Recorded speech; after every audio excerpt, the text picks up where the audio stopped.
Industrial relations and the labor laws. That is what have been missing from the YouTube since last 1 week.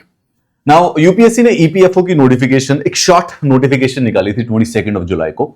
Tentatively, I think our first assumption is that the exam would be conducted on the 30th of the November. UPSC ने अभी तक date नहीं बताई है, पर जो UPSC का annual examination calendar होता है उसमें रिजर्व्ड डेट जो है वो 30 नवंबर की है. तो एक अजम्पशन है, this is the first estimate कि प्रोबेबली ईपीएफओ का जो एग्जाम है वो 30 नवंबर को होगा. वेल नेवरदलेस, हमारा जो ईपीएफओ का एग्जाम है उसके सिलेबस के अंदर एक टॉपिक होता है industrial relations and the labour laws, right. और इसकी वेटेज भी काफी ज्यादा होती है, ऐसा नहीं है कि आसानी से है. मतलब कि अगर ईपीएफओ के एग्जाम के लिए अपीयर हो रहे हैं तो ये टॉपिक पूरा का पूरा प्रिपेयर करके जाना पड़ेगा. Rather I would actually just like to insist here, जितने भी टॉपिक्स हैं एक्चुअली में सबकी वेटेज 10 to 15 क्वेश्चंस की है. हर एक टॉपिक से, इंग्लिश से, पॉलिटी से, अकाउंटिंग से, सोशल सिक्योरिटी, मेंटल क्वांट, सबके 15-15 के करीब क्वेश्चंस पूछे जाते हैं. So you can't leave any of them. But क्योंकि बाकी जो टॉपिक्स है, freedom struggle, polity, economy, English, quant, ये सब जो है दूसरे एग्जामिनेशंस में भी आते हैं. सिर्फ ये दो यूनिक जो टॉपिक्स हैं वो हमारे ईपीएफओ के लिए स्पेसिफिक है. तो आज हम इस क्लास के द्वारा सबसे पहले थोड़ा सा इंट्रोडक्शन लेते हैं कि इंडस्ट्रियल रिलेशन और लेबर लॉज होता क्या है. That would be our first idea. We will not start the detailed academic study, पर इस वीडियो को देखने के बाद आपको एग्जैक्टली पता चल जाएगा कि मुझे पढ़ना क्या है, right. That is the first thing which we need to understand कि आखिर ये टॉपिक होता क्या है, इंडस्ट्रियल रिलेशंस और लेबर लॉज, किस प्रकार के इसके अंदर क्वेश्चन आते हैं. पहली बात तो यहां पे. नाउ इसकी वेटेज बहुत ज्यादा है. वेटेज इन द सेंस, देखो अभी तक पिछले जो 3 ईपीएफओ एग्जाम हुए हैं, एक 2023 में हुआ था, फिर 2021 में हुआ था और उससे पहले 2017 में हुआ था. अगर हम उन सारे क्वेश्चंस में, उन सारे क्वेश्चन पेपर्स में से अगर हम वेटेज देखें तो जनरली 15 से 20 क्वेश्चंस आते हैं. एक तो टॉपिक हो गया इंटरनेशनल इंडस्ट्रियल रिलेशंस और लेबर लॉज का, और इसी से एसोसिएटेड टॉपिक होता है सोशल सिक्योरिटी इन इंडिया. ठीक है, ये दोनों के दोनों ओवरलैप टॉपिक है. नाउ 2023 की देखें तो 15 के करीब क्वेश्चंस आए थे लेबर लॉज के ऊपर, डायरेक्टली जो क्वेश्चंस पूछे गए थे इंडस्ट्रियल रिलेशंस और लेबर लॉज के ऊपर, एंड देन सोशल सिक्योरिटी से 6 से 7 क्वेश्चन आए थे. So in case you need to make an estimate, there are at least 20 questions जो कि हमारे इंडस्ट्रियल रिलेशंस और लेबर लॉज से पूछे गए थे. And this is the same situation that was earlier also. ऐसा कुछ नहीं है, बीच में एक बार थोड़े से कम है तो माना 15 पूछ लिए, पीछे थे 2017 में देखेंगे तो बराबर के. So there is not going to be a correct way कि किस साल 15 आएंगे, किस साल 20 आएंगे. Generally speaking there are 20 questions जो कि इन दोनों टॉपिक से कवर किए जाते हैं. नाउ ईपीएफओ का जो एग्जाम है उसमें 120 क्वेश्चंस आते हैं, ठीक, 120. And just like almost every other exam, UPSC, banking, SSC, पहले वो direct single statement fact based question पूछ लिया करते थे, पर अब जनरली स्पीकिंग थोड़े से कॉन्सेप्चुअल, थोड़े से मल्टी स्टेटमेंट क्वेश्चन आने लगे हैं. हल्का सा, मतलब द चेंज इज ऑल, मतलब पूरे के पूरे हर एग्जामिनेशन के अंदर इस प्रकार का चेंज आया है. So this is not exactly an insight जो कि बहुत ज्यादा हेल्पफुल हो. But the point is this कि दिस इज अ टॉपिक जिसमें से 20 क्वेश्चंस के करीब, एटलीस्ट 15 तो डायरेक्टली लेबर लॉज से और उसके बाद कुछ सोशल सिक्योरिटी से ओवरलैप करके, तो ऐसे 15 से 20 क्वेश्चंस तो इसमें से आने ही आने हैं. आउट ऑफ 120, 120 में से 20 क्वेश्चंस. मतलब कि इसकी वेटेज इतनी है कि ये जो टॉपिक है इसको छोड़ के ईपीएफओ क्लियर नहीं किया जा सकता. So we need to actually study it. ठीक है, चलिए मैं सबसे पहले एक बार इंट्रोडक्शन के लिए आपको कुछ बता देता हूं कि इस एग्जाम में क्या क्या होता है. Will actually use a different background. Let's use red. इसमें बड़ा no, this is look good. Pink, I like pink. Green, that's like green. This looks good. I like this one. Okay, इसमें पढ़ते हैं. Now सबसे पहले मैं आपको ये बताना चाहता हूं कि जो लेबर लॉज है इसमें पढ़ना क्या होता है. There are 3 sections of it. Okay, labour laws का इंट्रोडक्शन एक बार लेते हैं कि आखिर ये टॉपिक है क्या. इंडस्ट्रियल रिलेशंस का भी, and industrial relations, what exactly is this topic. सबसे पहले there is a theoretical chapter. ठीक है, वो छोटा है, कम से कम नहीं तो 10 पेजेस का आप अंडरस्टैंड कर लीजिए. The first is industrial relations. जैसे किसी भी चैप्टर में, जैसे सोशियोलॉजी के अंदर पहला चैप्टर होता है what is sociology. Sociology is important to science. Similarly psychology का मीनिंग क्या होता है. सिमिलरली इंडस्ट्रियल रिलेशंस का जो टॉपिक है as a theory, this is not a law.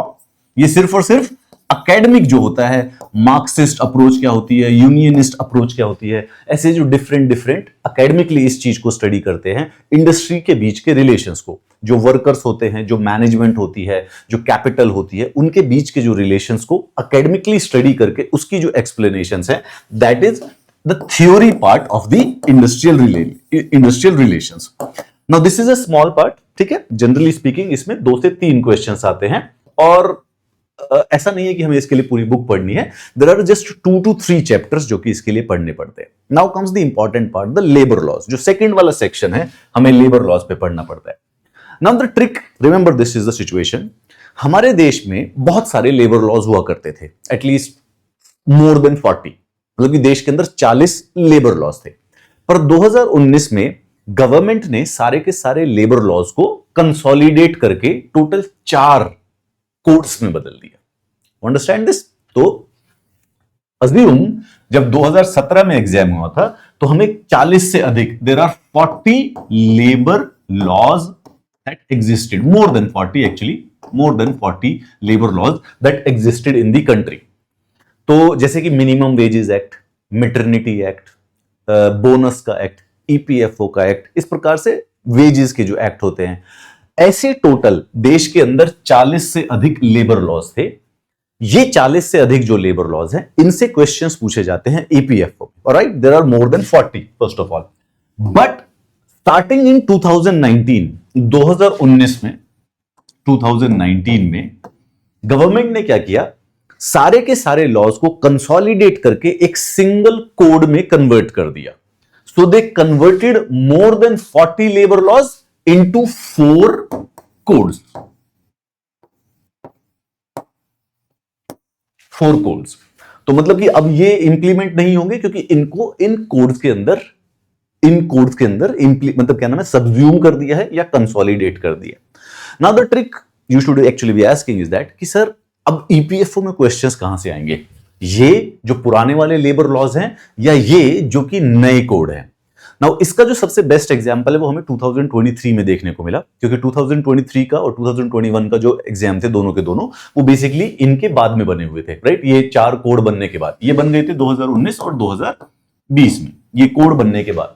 Now the thing is that कि ईपीएफओ के अंदर पुराने वाले जो लेबर लॉज हैं उनसे भी क्वेश्चंस पूछे जा रहे हैं and they are asking from the new one also. The reason is that कि ये बन तो चुके हैं लेकिन सारे के सारे कंप्लीटली इंप्लीमेंट नहीं हुए हैं, मतलब कि इनकी फुल कंप्लीट नोटिफिकेशन नहीं हुई है अभी तक. कुछ की नोटिफिकेशन है, कुछ इंप्लीमेंटेशन है, कुछ नहीं है, which means they also remain important and they also remain important. Don't worry about it. Out of this 40 labour laws we only have to study 15. ये पढ़ने हमें टोटल 15 के करीब है. तो 15 लेबर लॉज पुराने वाले, 4 नए वाले और कुछ थ्योरेटिकल पार्ट, एंड इसके अलावा इंटरनेशनल लेबर ऑर्गेनाइजेशन के कुछ इंटरनेशनल जो वर्कर से रिलेटेड और जो लेबर से रिलेटेड इंटरनेशनल अग्रीमेंट है या इंटरनेशनल जो चार्टर है. ये हमारा टॉपिक और सिलेबस होता है जो कि हमें लेबर लॉज के अंदर पढ़ना होता है. मैं इसको थोड़ा सा और एक बार डिटेल में समझाने की कोशिश करता हूं, आप ध्यान से देखिए. The first thing, hold on for a second, ये वाला. तो पहले तो हो गया इंडस्ट्रियल रिलेशंस की theory. Okay, basically theories, models क्या होते हैं, trade unionism, trade union act, bargain कैसे किया जाता है, इंडस्ट्रियल डिस्प्यूट्स एक्ट क्या होते हैं, वर्कर्स मैनेजमेंट में पार्टिसिपेट कैसे करेंगे, लेबर वेलफेयर और सोशल सिक्योरिटी से थ्योरेटिकल पार्ट. इसके अंदर कोई एक्ट नहीं है, इसके अंदर वो डेफिनेशंस हैं, वो जो एकेडमिशियंस देते हैं, क्या अप्रोच है, Marxist approach, capitalist approach, unionist approach, इस प्रकार की अप्रोचेस. ये इजियर सेक्शन है, ज्यादा बड़ा नहीं है, सिर्फ और सिर्फ 2 से 3 चैप्टर को स्टडी करना है. राइट, डिटेल में नहीं. This is the second one. ये इंडिया के अंदर इस समय टोटल 4 लेबर कोड एग्जिस्ट करते हैं. ठीक है, विच मींस कि 2019 से पहले देश के अंदर 40 से अधिक 40 से अधिक लेबर लॉज हुआ करते थे. फिर गवर्नमेंट ने उन सबको कंसोलिडेट करके टोटल 4 बना दिया, जैसे कि the code on wages act. तो 2019 से पहले देयर वर 4 वेजेस एक्ट, 4 प्रकार के अलग अलग डिफरेंट वेजेस एक्ट है, जैसे कि मिनिमम वेजेस एक्ट हो गया, पेमेंट ऑफ वेजेस एक्ट हो गया. उन चारों एक्ट को कंसोलिडेट करके एक सिंगल एक्ट बना दिया. सिमिलरली जो भी जितने भी इंडस्ट्रियल रिलेशन से रिलेटेड थे उन सबको सब्ज्यूम करके एक बना दिया। उसी प्रकार से सोशल सिक्योरिटी से रिलेटेड जितने थे उन सबको सब्ज्यूम करके एक बना दिया। So these are the 4 new labour laws जिनको आपको पढ़ना है। एक बार मैं बताता हूं कैसे है। और उसके बाद अब हमें क्योंकि पता है कि ईपीएफओ पुराने वाले एक्ट्स के ऊपर भी क्वेश्चन पूछता है, दीज आर दी समथिंग जो कि हमें ये एक्ट करने हैं। जैसे कि वी हैव टू स्टडी की फैक्ट्रीज एक्ट 1948 के मेजर और इंपॉर्टेंट और सेलिएंट प्रोविजंस कौन से हैं। सिमिलरली मिनिमम वेजेस एक्ट के, पेमेंट ऑफ वेजेस एक्ट के, employ provident fund miscellaneous provisions act 1952 के। तो ये जितने एक्ट हैं इनसे क्वेश्चंस पूछे जाते हैं। मैं फिर से रिमाइंड करता हूं, we don't have to do all of them, we have to do approximately 15 of these acts, जिसमें से 10 इंपॉर्टेंट हैं, 5 थोड़े से सप्लीमेंट्री हैं और 4 जो ये नए वाले हैं इनको करना जरूरी है क्योंकि because they are new and hence they become far more relevant. अब देखो क्या होता है अगर आप जानना चाहें तो this is what exactly what the situation right now in the countries. तो there were multiple labour laws, हमारे देश में बड़े सारे से लेबर लॉज थे। गवर्नमेंट ने सोचा कि उसको कंसोलिडेट करके एक सिंगल कोड में बना देते हैं। So they created the code on wages of 2019. What is this? ये पुराने वाले पेमेंट ऑफ वेजेस एक्ट 1936 एक लॉ था, मिनिमम वेजेस एक्ट 1948 का एक लॉ था, पेमेंट ऑफ बोनस एक्ट का एक लॉ था और इक्वल रेम्यूनरेशन एक्ट 1970। ये 4 एक्ट हुआ करते थे, इन सबको कंसोलिडेट करके एक बना दिया और ये अब बेसिकली पूरे के पूरे देश पर इंप्लीमेंट होगा। नाउ लेबर जो है वो कॉन्स्टिट्यूशन के कॉन्करेंट लिस्ट का हिस्सा है। इसका मतलब कि सेंट्रल गवर्नमेंट और स्टेट गवर्नमेंट को दोनों को अधिकार है उसके ऊपर लॉ बनाने का, जिसकी वजह से अभी थोड़ी सी कोऑर्डिनेशन ना होके ये सारे के सारे कोड तो बना दिए हैं पार्लियामेंट ने, लेकिन इनकी इंप्लीमेंटेशन अलग अलग स्टेजेस में है इवन टिल डेट। ठीक है। Then industrial relations code. अब इंडस्ट्रियल रिलेशन से रिलेटेड ये ट्रेड यूनियन एक्ट, ये industrial employment standing order act और इंडस्ट्रियल डिस्प्यूट एक्ट, ये 3 एक्ट हुआ करते थे। उन तीनों को कंबाइन करके एक ही एक्ट बना दिया, the industrial relations code.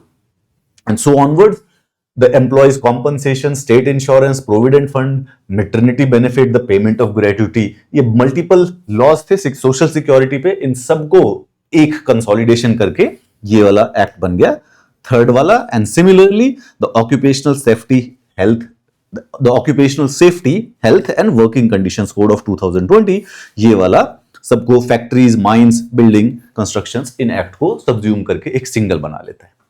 Now in ideal situation we should only be doing these 4 logically speaking. मुझे ईपीएफओ को, वैसे यूपीएससी और ईपीएफओ दोनों को इस बात का ध्यान रखना चाहिए कि भाई गवर्नमेंट ने हटा दिए ना, देश में इस समय टोटल 4 ही लेबर एक्ट्स एग्जिस्ट करते हैं, होने चाहिए ये, राइट। इनको तो हटाने का प्लान ही चल रहा है।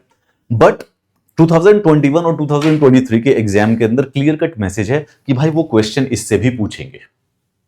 There is nothing we can do and they will probably follow this.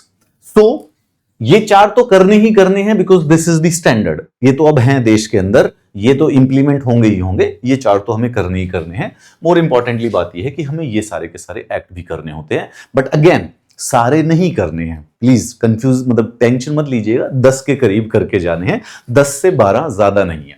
Now I will give you the hint, पूरा का पूरा मैं बताता हूं कि किस प्रकार से करना है, कैसे करना है। सबसे पहले व्हाट टू प्रिपेयर, ठीक है। This is the first thing which you need to understand. So all the people who have probably understood it by now, हमारे पास क्या है, there are 3 things we need to prepare in this industrial relation and labour laws section. Total 3 चीजें prepare करने की। सबसे पहली क्या है, एक तो ये इंडस्ट्रियल रिलेशंस का थ्योरी वाला सेक्शन है।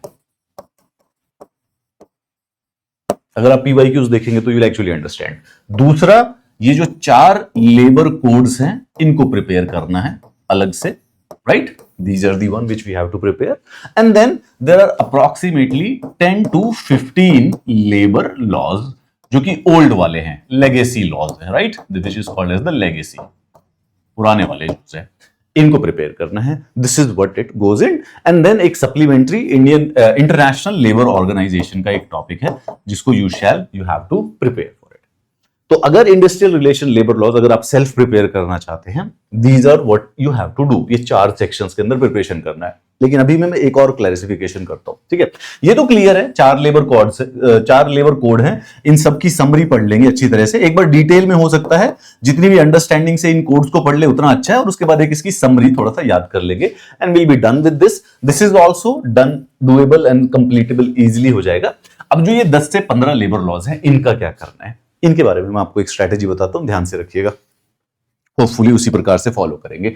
सबसे पहले दी हाईएस्ट प्रायोरिटी, जो सबसे इंपॉर्टेंट नॉन नेगोशिएबल टॉपिक्स हैं, ये नहीं छोड़ने हैं किसी भी तरीके से। मतलब किस बेसिस पे, प्रीवियस ईयर्स क्वेश्चंस पे, पिछले 2014 वाले भी जो क्वेश्चन पेपर थे उन सबको एनालिसिस करके ये क्वेश्चंस, ये वाले जो लॉ हैं, यहां से ईपीएफओ क्वेश्चंस पूछता ही पूछ रहा है, ज्यादातर जो पूछ रहा है। तो दीज आर 1 2 3 4 5 6 7, ये 7 टॉपिक नेसेसरी, ये 7 लॉज जो हैं ये पहले कीजिए, जरूरी कीजिए, क्योंकि यहां से क्वेश्चन ऑलमोस्ट फुल फ्लेजेड संभावना है और यहीं से वो ईपीएफओ वाले पूछ भी रहे। So these are the first highest priority must know questions, ये 7 वाले। तो जो ये लेबर लॉज की जो प्रिपरेशन है, इसको मैंने 3 टीयर में बांट दिया है। द फेज 1, द मस्ट 1 वाला, ये मस्ट वाले, must to be done, must know वाले जो हैं, दीज आर अप्रोक्सीमेटली 7 टॉपिक्स। इसको मैंने स्पेसिफिकली 7 बनाया है, एक और था 8वां, मैंने सोचा ज्यादा नहीं बढ़ाते, 7 कर दिया है। देन उसके बाद सेकंड वाले are important, they are more probable to be asked.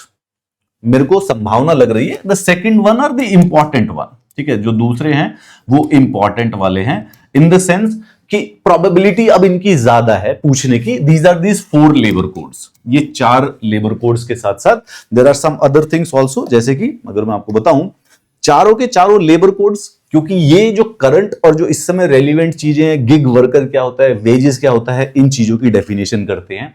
Maternity benefit act, industrial employment standing orders वाला act and the workers participation in management, ये वाली जो चीजें हैं, these needs to be done. Maternity वाला, नए वाले जो कोड हैं, standing order, industrial standing order वाला 1948 वाला जो लॉ है, स्टैंडिंग ऑर्डर वाला 1946 वाला जो लॉ है, right, these are what we actually need to do. And the rest, the third one is the third one, supplementary. If you can do it, all the well. If you can't, well, God bless you. We can't take the risk per se, पर हाँ, जो तीसरे वाला है, these are the acts and the topics जो कि थोड़े से कम frequently पूछे गए हैं, जैसे कि चाइल्ड एंड एडोलेसेंस लेबर जो है 1986 का, ये मतलब चाइल्ड लेबर वाला जो एक्ट है, कॉन्ट्रैक्ट लेबर वाला जो एक्ट है, इंटरस्टेट माइग्रेंट वर्कमैन का जो एक्ट है, ये जो बाकी सारे के सारे जो बचे हुए हैं, they have been asked 1 or 2 questions, they have been asked, at least इनमें से तो क्वेश्चन आए हैं, बाकी किसी में आए नहीं है। सो अगर आप देखेंगे तो इन 3 स्लाइड्स पे वो सारे के सारे एक्ट हैं जिनके ऊपर क्वेश्चंस आए हैं, एंड ये 4 देखो इंपॉर्टेंट है, 4 लेबर कोड्स जो हैं, तो इनको करना जरूरी है। तो इनकी प्रिपरेशन करते वक्त whenever we will move forward for doing these questions or doing these labor laws, this is the strategy we are going to follow. Okay, this is what we are going to do, कि सबसे पहले हम क्या करेंगे, no doubts about it, ये जो must know वाले, and मैं मतलब अभी भी मैं और भी पूरा का पूरा रिसर्च कर ही रहा हूं, तो जो सबसे इंपॉर्टेंट वाले मस्ट नो वाले हैं 7 to 9 आ जाएंगे मैक्स टू मैक्स, ठीक है। This is what, these are the laws which we shall do first, and then उसके बाद ये इंपॉर्टेंट वाले, यानी कि जो ये 4 लेबर कोड हैं ये, और उसके बाद मैटरनिटी एक्ट वाला, स्टैंडिंग इंडस्ट्रियल स्टैंडिंग ऑर्डर्स वाला जो एक्ट है, ये 2 क्वेश्चंस इन पे पूछे गए हैं। मैटरनिटी वाला वैसे भी इंपॉर्टेंट है, एंड देन उसके बाद जो बचे हुए सप्लीमेंट्री हम 4 से 5 और जो बचे हुए वो कर सकते हैं। That would be it.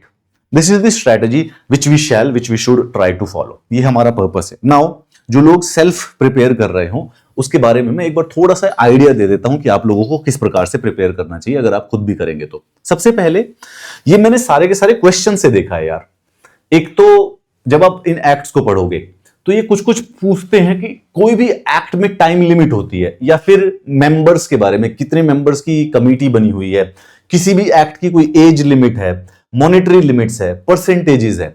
मतलब कि ये एनालिसिस पिछले क्वेश्चंस का है कि this is what the EPFO is asking, कि कोई भी एक्ट में पूछते हैं कि भाई वेज पेमेंट 7 दिन में होनी चाहिए, 10 दिन में होनी चाहिए, या फिर मेंबर्स, ट्रेड यूनियन में कितने मेंबर्स की रजिस्ट्रेशन के लिए कितने मेंबर्स की जरूरत पड़ती है। तो anything which is conditional in the act, जब भी आप कोई लॉ पढ़ेंगे तो उसमें कोई भी चीज जो कंडीशनल हो, भाई यूनियन की रजिस्ट्रेशन के लिए मिनिमम 7 मेंबर का होना जरूरी है, और that is something which logically can be asked in the UPSC. So एक तो स्पेसिफिकली जो भी कीवर्ड और जो नंबर्स हैं एक्ट को पढ़ते वक्त उन पे ध्यान देना, क्या अथॉरिटी होती है, एंड वेरी नेसेसरली डेफिनेशंस, इनके ऊपर specifically focus. But the most important advice which I will give you is that कि जो लेबर लॉ प्रिपेयर करे, पिछले 1-2 साल के जो असिस्टेंट लेबर कमिश्नर का पेपर है और जो ESIC डेप्यूटी डायरेक्टर का एग्जाम है, इन दोनों के एमसीक्यूज, इन दोनों के वो जो एग्जाम्स हैं, PYQs जो हैं, उनसे प्रिपेयर कर ले।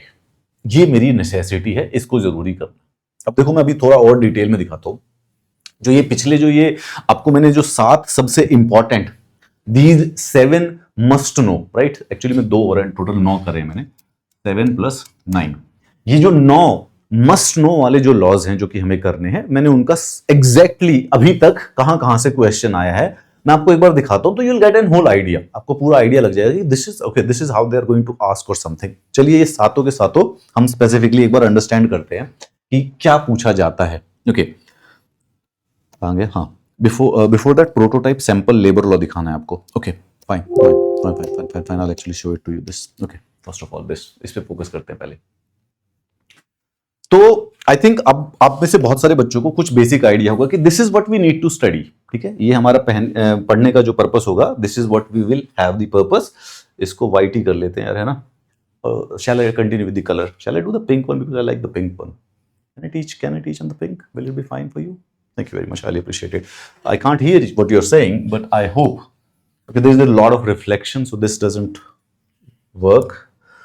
We can do some other color, green. If there's a reflection on the green, there's a reflection on the black. Yellow. There's less reflection on the yellow, so we're going to use yellow. Okay, we're going to use yellow. Great. I am slightly queer.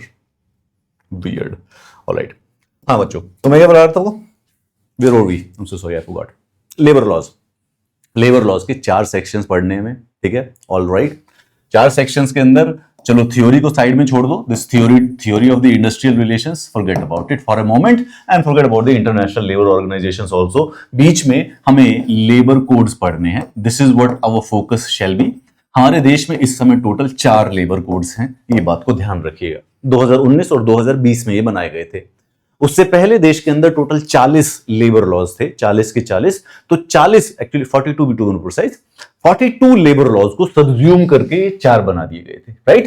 Then we have to read all those labour laws जो कि इनके अंदर subsume किए गए हैं। In an ideal situation we shall only be studying these 4, but sadly we do not live in an ideal world, we have to read all these labour laws also. तो इनको पढ़ने के लिए हमने इसको 3 स्ट्रक्चर में बना दिया है। The first one is the must one, जो कम से कम करने ही करने हैं, ठीक है। ये 7 से 9 लॉज हैं, ये हमें करने ही करने हैं, लॉज को पढ़ना पड़ेगा, एक्ट को पढ़ना पड़ेगा। And then the second one are the important one, second one जो है वो सबसे ज्यादा महत्वपूर्ण वाले हैं, ये आएंगे, ये ज्यादा प्रोबेबिलिटी रखती हैं इनसे क्वेश्चंस पूछे जाने के। 2000 दी, ये 4 एक्ट हैं, एंड देन उसके बाद 3 और लगा लीजिए। अब टेक्निकली स्पीकिंग ये प्रिपेयर करके कॉन्फिडेंटली चले जाना, बट अगर समय मिले तो सप्लीमेंट्री कुछ जो और हैं जिनसे क्वेश्चन पूछे जा चुके हैं एक बार, तो वो थोड़े सप्लीमेंट्री और वो भी करके प्रिपेयर करके जाना है। Yes, there can always be a situation that they can ask something which has not been prepared, but in that situation you can always be thinking कि बाकी किसी को भी नहीं आता, तो जब किसी को भी नहीं आता, मुझे भी नहीं आता, तो we are even about it, ठीक है। So these are the things. Now to understand these laws you need to understand the prototype of the law. Prototype of the law का मतलब क्या है? What do you mean by the prototype? Prototype. ये जो सारे के सारे act है ना, they follow one particular system. एक specific system follow करते हैं। क्या system होता है मैं उसको बताता हूं। देखो, ये एक तो specifically एक्ट बनाया जाता है, this is a law। जब भी कोई भी चीज गवर्नमेंट को फंक्शन करनी होती है, they have to make something law, उनको कुछ लॉ बनाना पड़ता है, एंड उसको एक्ट कहा जाता है। जैसे कि लेट्स से कि मिनिमम वेजेस एक्ट हो गया। अब ये लॉ जनरली एक मतलब मैं सिर्फ एक सैंपल बता रहा हूं, हर एक अलग अलग होता है। जनरली स्पीकिंग इसका जो फर्स्ट सेक्शन होता है उसमें ये डिफाइन करते हैं, नाम बताते हैं, एक्ट का नाम बताते हैं, लार्जर नाम। बट जो सेकंड वाला सेक्शन होता है उसके अंदर डेफिनेशंस दी जाती हैं या interpretations. Now this is the section जो कि हमें सारे के सारे एक्ट्स का पढ़ना है थोड़ा सा एटलीस्ट, नहीं तो जरूरी है क्योंकि इन डेफिनेशन से क्वेश्चन आते हैं। देन इस एक्ट के बाद उसके बाद उसमें substantive part, once you are through that then the body or the substantive part of the law starts, जिसके अंदर जैसे कि अगर कोई आप इंडस्ट्रियल रिलेशंस वाला लॉ देखें तो पहले हेल्थ और safety, working hours, remuneration, rights and obligations, मतलब कि जो एक्ट का पर्पस होता है वो बेसिकली उसके बाद डेफिनेशंस के बाद लिखना स्टार्ट करते हैं। फिर एडमिनिस्ट्रेशन और एनफोर्समेंट कैसे किया जाएगा, किस प्रकार की बॉडी की अपॉइंटमेंट कैसे होगी, उसकी पावर और ड्यूटीज क्या होंगी, और अगर कोई डिस्प्यूट हो जाता है उसकी एडजुडिकेशन कैसे करेंगे। And then there are penalties and the procedures and then anything left in the miscellaneous. So this is a basic formula which they follow. Okay, this is a basic formula. ये इसका ना ये कोई relevant नहीं है हमारे exam के लिए, ये मैं सिर्फ और सिर्फ आपको स्टार्टिंग में एक बार बता देना चाहता था कि this is how most of those laws will look अगर हम उनको डायरेक्टली हार्ड कॉपी से बेयर एक्ट से पढ़ना स्टार्ट करें। ना हमें बेयर एक्ट से नहीं पढ़ना है, हम जनरली लॉज को समरी की तरह पढ़ेंगे। बेयर एक्ट से पढ़ने का कोई फायदा नहीं है, पर हाँ एक दो को देख सकते हैं टू गेट एन आइडिया कि what exactly we are dealing with. Now coming to the main part. आ गया, hold on for a second fellas। Sorry, before that ये प्रोटोटाइप सैंपल लेबर लॉज। अब देखो मैं टोटल आपको जो सबसे इंपॉर्टेंट वाले लॉज हैं एक बार उनके बारे में बेसिक रिपीटिशन देना चाहता हूं with the help of the previous years question. जैसे कि सबसे पहले एक मैं पूछता हूं, ये इंडस्ट्रियल डिस्प्यूट एक्ट 1947 का, this is an act which we will study. इस एक्ट पे क्वेश्चंस पूछे गए थे डेफिनेशन से। जैसे कि ये जो सेक्शन 2 है उसमें अगर हम इस एक्ट को पढ़ते हैं तो हमें जो इसमें जैसे डेफिनेशंस दी जाती है, what do you mean by industrial dispute, इस शब्द का मतलब क्या है, वर्कमैन का मतलब क्या होता है, strike, lockout, lay off and retrenchment, इन शब्दों का अर्थ क्या है। ये सब क्वेश्चंस पूछे गए हैं, मैंने वैसे नहीं लिखे हैं, just to explain these are the, इन चीजों से रिलेटेड क्वेश्चंस मतलब क्या नाम है ईपीएफओ में पूछे थे लेबर लॉज वाले। तो when we open the industrial disputes act we try to understand the definition. तो ये जो सेक्शन 2 वाला है, तो जब हम उसको खोल के पढ़ेंगे तो हमें सारे के सारे डेफिनेशंस पता होने चाहिए। देन वी मूव फॉरवर्ड, जैसे कि अथॉरिटीज वाला जो सेक्शन था, अथॉरिटीज में चैप्टर 2 और 3 में दिया हुआ है इंडस्ट्रियल रिलेशंस में हायरार्की और जो फंक्शंस होते हैं डिस्प्यूट रेजोल्यूशन बॉडीज की, किस लेवल पर किस प्रकार से डिस्प्यूट रेज किया जाएगा, कॉम्पोजिशन क्या होता है, किसी भी जैसे कॉन्स्टिट्यूशनल नॉन कॉन्स्टिट्यूशनल बॉडी का कंपोजिशन, उसी प्रकार से यहाँ पे इंडस्ट्रियल डिस्प्यूट्स की जो डिस्प्यूट रेजोल्यूशन के लिए जो बॉडी बनेगी उसका कॉम्पोजिशन, उसकी ड्यूटी क्या होंगी, जुरिस्डिक्शन क्या होता है, वर्क्स कमेटी की जुरिस्डिक्शन, कंसाइलेशन ऑफिसर होते कौन है, what is the meaning of that, boards of conciliation, court of inquiry, labour court, tribunal and national tribunal. This is the hierarchy of the educating authorities. इस पे questions आ चुके हैं, ये मैंने वो मेंशन किए हुए हैं। सिमिलरली स्ट्राइक्स और लॉकआउट, ये अगले वाला जो चैप्टर था उसमें स्ट्राइक्स और लॉकआउट के प्रोविजंस हैं कि किस बेसिस पे स्ट्राइक्स प्रोहिबिट की जा सकती हैं, लॉकआउट किस प्रकार से पब्लिक सर्विस यूटिलिटी, जो पब्लिक यूटिलिटी सर्विसेज गिव करते हैं उनके लिए अलाउड नहीं होता है without providing adequate notice, right, and that render A strike और लॉकआउट इलीगल। ये जो क्वेश्चन था ये स्पेसिफिकली पूछा गया था कि जनरली स्पीकिंग जो लोग पब्लिक यूटिलिटी सर्विस में इंक्लूडेड होते हैं वो ऐसे बिल्कुल आर्बिट्रली रैंडमली स्ट्राइक और लॉकआउट नहीं कर सकते हैं। This thing has been mentioned in the industrial disputes act, ये वाली चीज मेंशन्ड है। उसके बाद ले ऑफ और रिट्रेंचमेंट, इससे क्वेश्चन आए हुए, ठीक है, इन दोनों के ऊपर। This is an important area जिस पे टेस्ट है। इट इज एसेंशियल कि क्लियरली डिस्टिंग्विश हो पढ़ते वक्त कि भाई ले ऑफ क्या होता है, ठीक है, रिट्रेंचमेंट क्या होता है। ये तो 2023 के और 2021 के ही क्वेश्चंस हैं स्पेसिफिकली, कि ले ऑफ यानी कि temporary inability of an employer to provide employment, and retrenchment यानी कि termination of service for any reason other than the disciplinary action और the retirement. So the difference between these two words, ये दोनों की दोनों definition हमारे industrial disputes act में दी हुई है और यहां पर हमारे एग्जाम में पूछ लिया गया था। सिमिलरली कंडीशंस जो कि रिट्रेचमेंट ऑफ वर्कमैन के लिए, जो कि हमारे सेक्शन 25 सेक्शन तो नहीं पूछा गया था, कंडीशंस पूछते हैं कि भाई 1 मंथ का नोटिस दिया जाएगा या 1 मंथ की वेजेस दी जाएंगी, payment of retrenchment compensation are of utmost importance. Then the definition of the continuous service, 240 दिन of work in preceding 12 months is also a source of questions.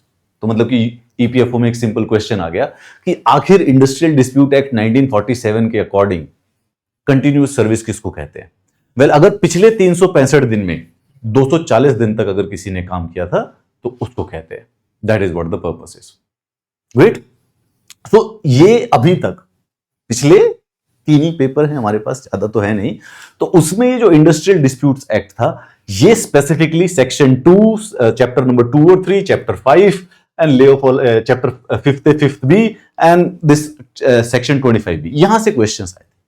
ठीक है, so this gives you an holistic, I hope so, well actually I can't tell it whether it does or not, I hope that this gives you an idea कि industrial disputes act 1947 का जो ये act है, इसमें कैसे questions पूछे गए, right? And as I told you, हमने जो देखो एक इस एक्ट से इतने क्वेश्चन पूछे आए हैं, so you can assume this is an act which is EPFO के लिए इंपॉर्टेंट है, यहां से क्वेश्चंस रेगुलरली पूछी रही है, तो we need to be prepared for it. Similarly ये जो फैक्ट्रीज एक्ट है 1948 का, उसी प्रकार से फिर दोबारा से वही डेफिनेशंस और एप्लीकेबिलिटी, जो कि चैप्टर 1 होता है, स्टार्टिंग में डेफिनेशंस दी जाती हैं किसी भी एक्ट के, उससे रिलेटेड क्वेश्चंस पूछे गए हैं। तो अगेन क्या फैक्ट्री का मीनिंग क्या होता है, what is the definition of factory according to the factories act, what is the definition of worker और हैजार्डस प्रोसेसेस, ये क्वेश्चंस पूछे थे कि इन वन वे और द अदर।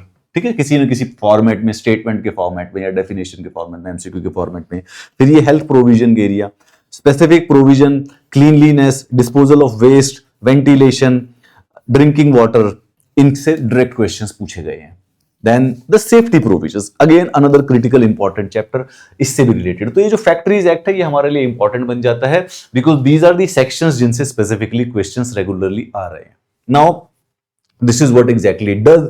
फिर ये मैंने सारे के सारे जितने भी जो चैप्टर्स हैं, जितने भी जो लॉज हैं, जिनसे क्वेश्चंस कहां से पूछे हैं, ट्रेड यूनियन एक्ट, उसकी रजिस्ट्रेशन कैसे होती है, राइट्स एंड लायबिलिटीज क्या होती हैं, so onwards, the payment of the wages act.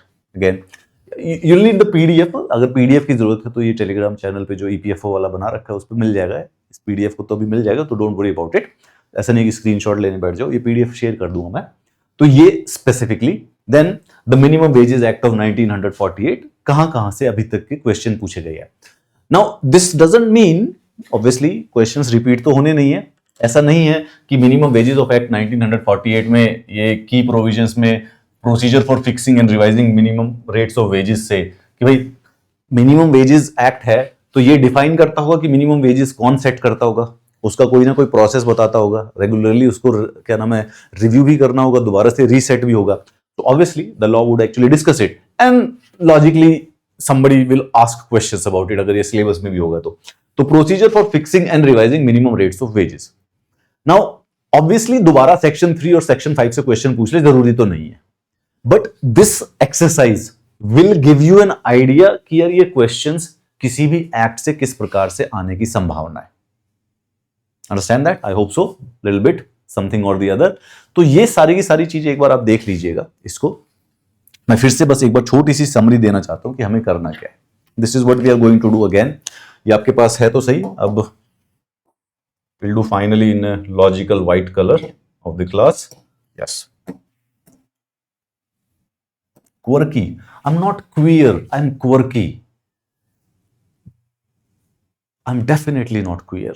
A lot of people will attest for it. I am quirky. I just didn't get the word. It's morning, 5 o'clock. I'm not slept. What are we talking about? In labor laws. So, focus अब अगर मैं सिर्फ और सिर्फ इसमें यही समझाना चाहता था, इंट्रोडक्टरी स्पीकिंग, जो भी बच्चा ईपीएफओ के लिए प्रिपेयर कर रहा है, ठीक है, 4 सेक्शन में इसको प्रिपेयर करना। एक तो जब आप अपनी पढ़ाई करें या रिसर्च करें तो एक तो आपको इंडस्ट्रियल रिलेशंस, ये जो टॉपिक है, इसके लिए किताब कहीं से ढूंढ के या ये चैप्टर ढूंढ के इसको स्टडी करना है। ये कॉम्प्लेक्स नहीं है, this is like just a theory and मतलब वो तो डिपेंड करता है किसके लिए कॉम्प्लेक्स है किसके लिए नहीं। कुछ को डिफिकल्ट लगेगा, कुछ को आसान लगेगा, but just like a normal chapter, academic chapter की तरह।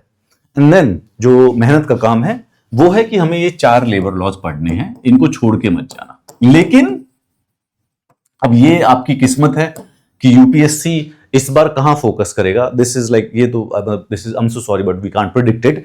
या तो इन 4 लेबर लॉज पे यूपीएससी फोकस कर दे तो भाई प्रभु की माया ही अच्छी है. बट इसके अलावा देन मैंने कम से कम नहीं तो मैंने 7 आपको दे ही दिए हैं जो आपने देखे होंगे पीछे. बट मैं आपको 3 और, अरे क्या कर दिया भाई, ये बहुत ही बड़ी गड़बड़ हो गई हमारी तो. But then we have to do those 10 labour laws. मेरे हिसाब से 10 कर लीजिए and you shall be good to go. होंगे भी 10. दिल खुश करने के लिए, अपने आप की सेफ्टी के लिए और अपने आप को खुल कॉम्प्रिहेंसिवनेस करने के लिए हम एटलीस्ट 5 और सप्लीमेंट्री भी करेंगे, जिसमें से भी कुछ भी हमें होप लगे कि this also becomes important for certain reasons. ये 5 सप्लीमेंट्री भी करेंगे. तो अगर 15 लेबर लॉज पुराने वाले लेगेसी वाले कर लिए जाएं और 4 ये नए लेबर लॉज कर लिए जाएं तो I believe you shall be able to score higher than anybody else in the labor laws. And just in case अगर किसी को नहीं याद हो तो let me just focus on those particular. These are the 7 जिनके ऊपर definite focus होना चाहिए.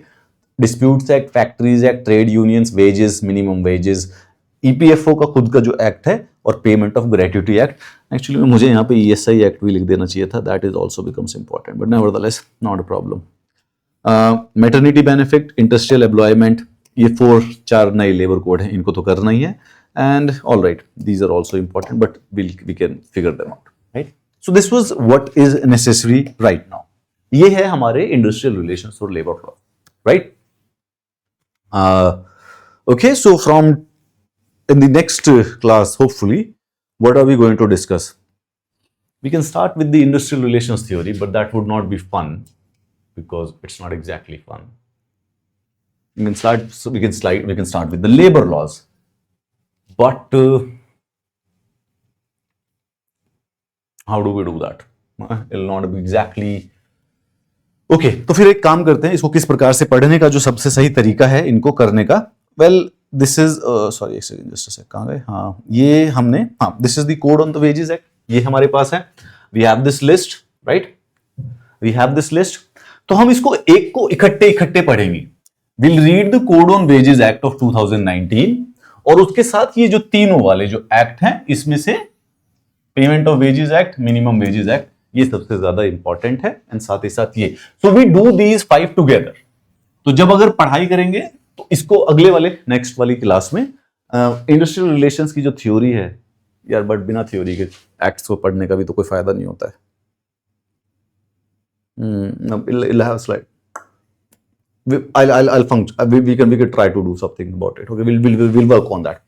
So we'll do the Code on Wages Act of 2019, and क्योंकि ये इसी से एसोसिएटेड है, एंड यहाँ पे इंपॉर्टेंट क्या है, इंपॉर्टेंट जो चेंजेस हुए हैं, that is what is important, right. ये पुराने एक्ट थे तो अब इसमें क्या क्या चेंजेस हुए, that becomes important. So we do this together और उसके बाद वी डू दिस वन. अच्छा, ये इजी क्यों है? क्योंकि कोड ऑफ वेजेस वाले 4 थे, एक में सब्ज्यूम हो गए. इंडस्ट्रियल रिलेशंस वाले 3 थे, एक में सब्ज्यूम हो गए. बाकी सब में ज्यादा बहुत सारे से, ठीक है, 10 15 12 लॉज एक में सब्ज्यूम कर रखे हैं. So that will be difficult. And then we do the code on social security and then we do this. So we do it according to one code. ठीक है, ऐसा मतलब अकेले 4 पढ़ेंगे तो भी मजा नहीं आएगा, पीछे वाले पढ़ने लग गए तो भी मजा नहीं आ पाएगा. रादर देन वील स्टार्ट, अगर तुम भी करो खुद तो कनेक्ट करके पढ़ना. कोड ऑन वेजेस एक्ट को पढ़ते वक्त you get to all these acts together, and इस प्रकार से आप टोटल जो 20 के करीब एक्ट्स है उनको पढ़ सकते हैं, right. That would be the strategy we are going to follow from the next. Once we are done with this, तो फिर उसके बाद हम इंडस्ट्रियल रिलेशंस की जो थ्योरी है वो पढ़ लेंगे. 2 रेकमेंडेड तो उससे बिगिन करना है, बट चलो will have a little bit fun in a different manner. And then उसके बाद इंटरनेशनल लेबर ऑर्गेनाइजेशन से रिलेटेड जो कुछ चार्टर वार्टर पे कुछ क्वेश्चंस आए हुए हैं, will do that. Alright, good night, bye.